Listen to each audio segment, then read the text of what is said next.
ముఖ్యంగా ఓడిపోయిన ప్రతిసారి అలాగే ఎక్కడైనా ఎన్నిక జరుగుతున్న ప్రతిసారి కూడా శేషు గారు ఏ పార్టీ సంబంధించిన ఆయన? ఈయన శివసేన రాష్ట్ర ప్రధాన కార్యదర్శి. శివసేన మరి వాళ్ళకి సోయి లేకుండా కూర్చున్నారు. 5 రోజుల నుంచి పొత్తుని పెట్టుకున్న భారతీయ జనతా పార్టీతో 10 ఏళ్ళ నుంచి మీరేం చేస్తారన్న? 10 ఏళ్ళ నుంచి ఇప్పుడు 10 ఏళ్ళు మీరే ఇది మూడో గవర్నమెంట్ కదా. మూడో గవర్నమెంట్ ఉన్నప్పుడు మీరు ఎందుకు సైలెంట్ అయిపోయారు అన్న? పెద్దన్న మీరు ఎందుకు సైలెంట్ అయిపోయారు? వెంకటరెడ్డి గారు మనం మాట్లాడదామండి.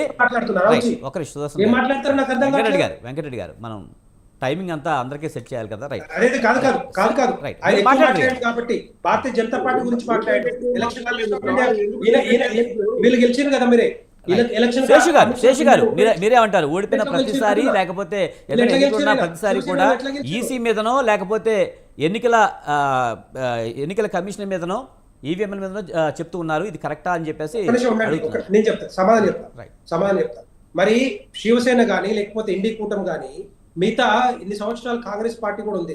కాంగ్రెస్ పార్టీ ఈవీఎం కావాలని ఎందుకు కోరుకున్నది? అంతకుముందు వాళ్ళ పరిపాలనలో ఈవీఎం కావాలని ఎందుకు కోరుకున్నది?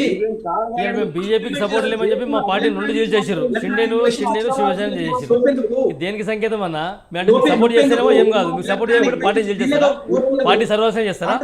దేనికి సంబంధం చెప్పు. కాంగ్రెస్ పార్టీ తీసుకొచ్చింది, కాంగ్రెస్ పార్టీ ఈవీఎం లో తీసుకొచ్చింది.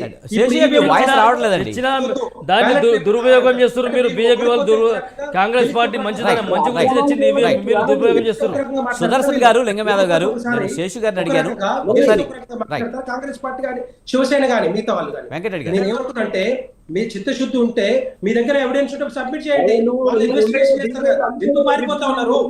ఎందుకు పారిపోతున్నారు మీరు? పారిపోతున్నది ఎందుకు అంటున్నా నేను. సో మీకు మహారాష్ట్ర వెంకటరెడ్డి గారు మీరు మాట్లాడతారు కానీ శేషు గారు మాట్లాడతారు. శేషు గారు వెంకటరెడ్డి గారు ఆగండి, మీకు వస్తారు కదా. మా టైం మీరు కిల్ చేస్తే శివసేన సభ్యులు ఎక్కువ మాట్లాడారు కాబట్టి సరే మీరు 10 నిమిషాలు మాట్లాడితే నేను 30 నిమిషాలు మాట్లాడాల్సి పర్లేదు. మీ టైం వచ్చినప్పుడు మాట్లాడండి.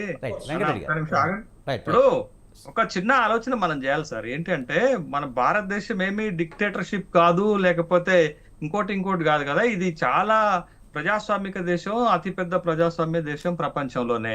ఇక్కడ ఏంటి 25 పార్టీలు, 300 మంది లోక్సభ